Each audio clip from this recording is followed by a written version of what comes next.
So we are going to talk about setting 1-year goals as part of your vision statement and setting goals process.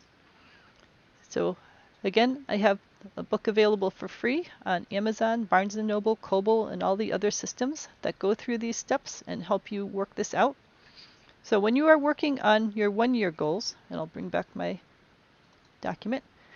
So your 1-year goals should be in service of your 5-year goals in general, and your 5-year goals should be in service of your overall life priorities.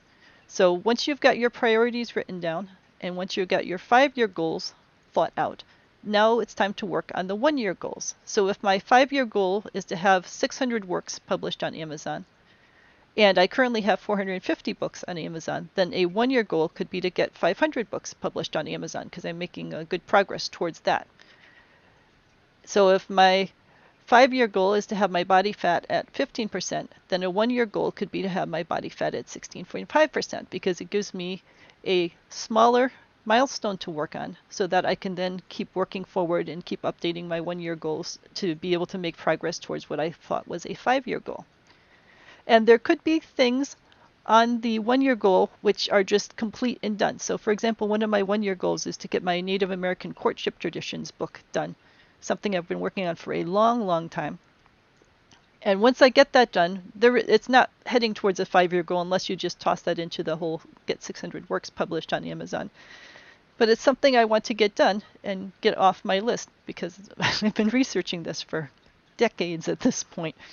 So it's okay to have 1-year goals that aren't necessarily in service of a 5-year goal, that they're just a standalone thing on their own. But it's also good to make sure that for each of your 5-year goals that you have something over here in your 1-year goal area that helps you make some progress towards that 5-year goal.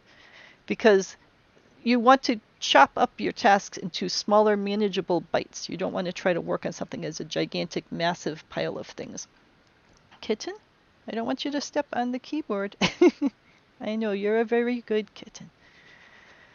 All right, so you take a look through the 5-year goal listing that you created earlier, and you look at each one of them and say, okay, if my goal in 5 years is to play a Mozart song on the piano without using music, then maybe a 1-year goal would be able to play the song smoothly with music. And you write down your 1-year goal, that'll help you make some progress towards the 5-year one. And the same thing with the body fat at 16.5%, or one of my 1-year goals is to do downward dog very well. I was having problems with that this morning because I haven't been doing my yoga in a while because the whole pandemic stuff. But that's okay. You take a look at where you're at, you make progress, and you move forward. So, sweetie, microphones are not for eating. Let go. Let go. Good kitten. Yes, I know. It's attacking me. You're protecting me from the dangerous microphone. Sweetie. All right, so if one of my 5-year goals is to be able to do a shoulder press yoga pose, then one of my 1-year goals is to get back to be able to do downward dog very well, which I used to be able to do well and has sort of my hamstrings and things have been tightening up as I haven't been doing yoga. So get back to that point again. So I think you get the general sense here. You take a look at your 5-year goals and you work out what a 1-year goal would be for each one to make progress there. And then also you think about what other things you might want to get done in a year that aren't necessarily related to a 5-year goal. Hopefully they're related to one of your priorities because you want to spend your time in general working on things that serve a priority. And it might be that sometimes you say, well, I have to drive the kids back and forth to school all the time and that's not really a goal for me.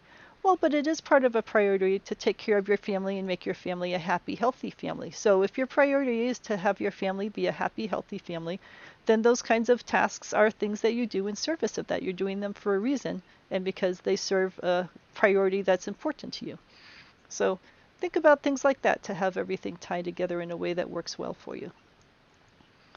So when you're done with the 1-year goal planning process, you should have, 5 or 10 or 15 or something lists of items in there that are specific so that you know when you have achieved that goal. I can feel the cat trying to get to the microphone.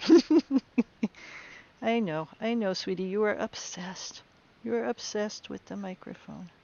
You need to relax. Relax down. There you go.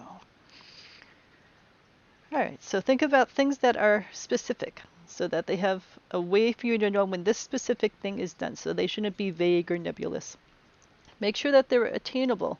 And again, it's not 1 year, like exactly 1 year from today that these things will be done. But in the general 1 year, it could be like 6 months from now, it could be 14 months from now. But in that general time frame, these are things that you're going to be working on in about the next year or so. Make sure that it's realistic that you could get it done. You shouldn't put something on here that really belongs in the 5-year list. Be kind to yourself and break things out into little chunks. So if the bigger chunk is just something that you really can't do in a year, then make a smaller chunk that'll help you get towards that.